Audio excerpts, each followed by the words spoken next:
À Clinchamp, le coucou n'annonce pas vraiment le printemps, mais plutôt le train-train du spleen, 3 mois de tiède tourment, une saison de papillons aux ailes de plomb.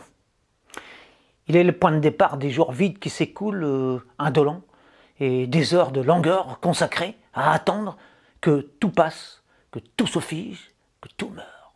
Autant dire le commencement d'un chemin de sempiternelle mélancolie, ponctué d'interminables airs de monotonie. Un royaume où la lumière ressemble à une brume sans fin et où le ciel est un océan de rêveries qui finissent comme l'écume. Un pays éclairé par un soleil de léthargie, reniflant des nuages soporifiques.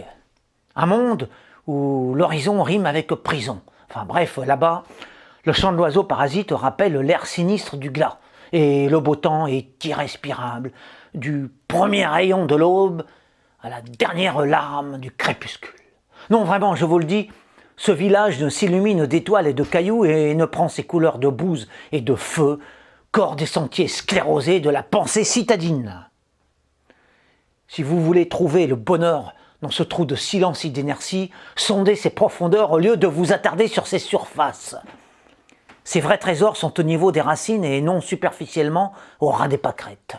Ils gisent là où règnent les siècles, persistent les légendes, pèsent les pierres et volent les fantômes, loin des apparences, dans les subtilités de ses rudesses et les mystères de ses lourdeurs.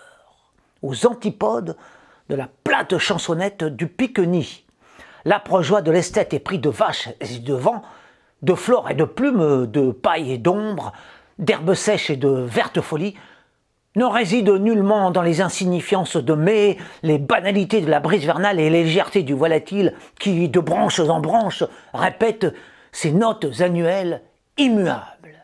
Mais dans l'ivresse que provoquent les tempêtes de grêle, l'enchantement qu'apportent les flots de boue, la réjouissance qu'occasionnent les averses rafraîchirantes.